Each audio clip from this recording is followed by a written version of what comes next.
حضرت حمزہ رضی اللہ کا کفن۔ حضور اقدس صلی اللہ علیہ وسلم کے چچا حضرت حمزہ غزوہ احد میں شہید ہو گئے اور بے درد دشمنوں نے آپ کے ناک کان وغیرہ انگ کاٹ دیے اور سینہ چیر کر دل نکالا اور طرح طرح کے ظلم کیے۔ لڑائی کے ختم پر حضور اقدس صلی اللہ علیہ وسلم اور دوسرے صحابہ شہیدوں کی لاشیں تلاش فرما کر ان کی تجہیز و تکفین کا انتظام فرما رہے تھے کہ حضرت حمزہ رضی اللہ کو اس حالت میں دیکھا۔ نہایت دکھ ہوا اور ایک چادر سے ان کو ڈھانک دیا۔ اتنے میں حضرت حمزہ رضی اللہ کی حقیقی بہن حضرت صفیہ رضی اللہ تشریف لائی کہ اپنے بھائی کی حالت کو دیکھے۔ حضور صلی اللہ علیہ وسلم نے اس خیال سے کہ آخر عورت ہے، ایسے ظلموں کو دیکھنے کا تحمل مشکل ہوگا، ان کے صاحبزادہ حضرت جبیر رضی اللہ سے ارشاد فرمایا کہ اپنی والدہ کو دیکھنے سے منع کرو۔ انہوں نے والدہ سے عرض کیا، حضور صلی اللہ علیہ وسلم نے دیکھنے کو منع فرما دیا۔ انہوں نے کہا کہ میں نے یہ سنا ہے کہ میرے بھائی کے ناک کان وغیرہ کاٹ دیے گئے، اللہ کے راستے میں یہ کون سی بڑی بات ہے، ہم اس پر راضی ہیں، میں اللہ سے ثواب کی امید رکھتی ہوں اور انشاءاللہ صبر کروں گی۔ حضرت زبیر رضی اللہ نے جا کر اس کلام کا ذکر کیا تو حضور صلی اللہ علیہ وسلم اس جواب کو سن کر دیکھنے کی اجازت عطا فرما دی۔ آ کر دیکھا، انا للہ پڑھی اور ان کے لیے استغفار اور دعا کی۔ ایک روایت میں ہے کہ غزوہ احد میں جہاں لاشیں رکھی تھی، ایک عورت تیزی سے آ رہی تھی۔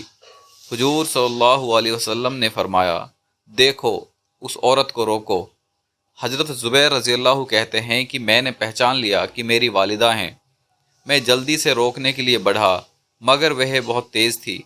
ایک گھونسا مارا اور کہا کہ پرے ہٹ جا۔ میں نے کہا کہ حضور صلی اللہ علیہ وسلم نے منع فرمایا ہے، تو فوراً کھڑی ہو گئی۔ اس کے بعد 2 کپڑے نکالے اور فرمایا کہ میں اپنے بھائی کے کفن کے لیے لائی تھی کہ میں ان کے انتقال کی خبر سن چکی تھی، ان کپڑوں میں انہیں کفن دینا۔ ہم لوگ وہ کپڑے لے کر حضرت حمزہ رضی اللہ کو کفنانے لگے کہ برابر میں ایک انصاری شہید پڑے ہوئے تھے جن کا نام حضرت سہیل رضی اللہ تھا۔ ان کا بھی دشمنوں نے ایسا ہی حال کر رکھا تھا جیسا کہ حضرت حمزہ رضی اللہ کا تھا۔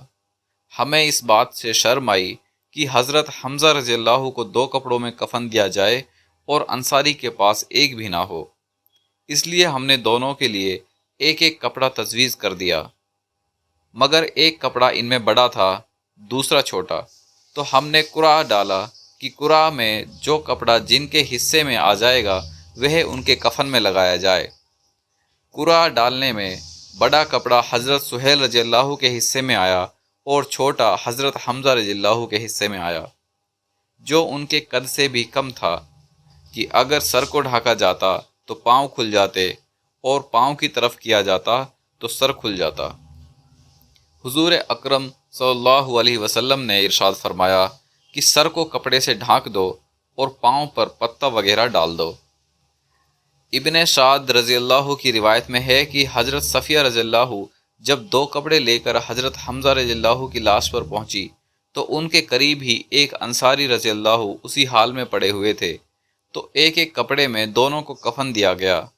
حضرت حمزہ رضی اللہ کا کپڑا بڑا تھا۔ یہ روایت مختصر ہے۔ یہ 2 جہان کے بادشاہ کے چچا کا کفن ہے۔ وہ بھی اس طرح کہ ایک عورت اپنے بھائی کے لیے 2 کپڑے دیتی ہے، اس میں یہ گوارا نہیں کہ دوسرا انصاری رضی اللہ بے کفن رہے۔ ایک ایک کپڑا بانٹ دیا جاتا ہے اور پھر چھوٹا کپڑا اس شخص کے حصے میں آتا ہے جو کئی وجہ سے ترجیح کا استحقار بھی رکھتا ہے۔ غریب پروری اور مساوات کے دعوے دار اگر اپنے دعووں میں سچے ہیں تو ان پاک ہستیوں کی اتباع کریں جو کہہ کر نہیں بلکہ کر کے دکھلا گئے۔ ہم لوگوں کے لیے ان کا پیرو کہنا بھی شرم کی بات ہے۔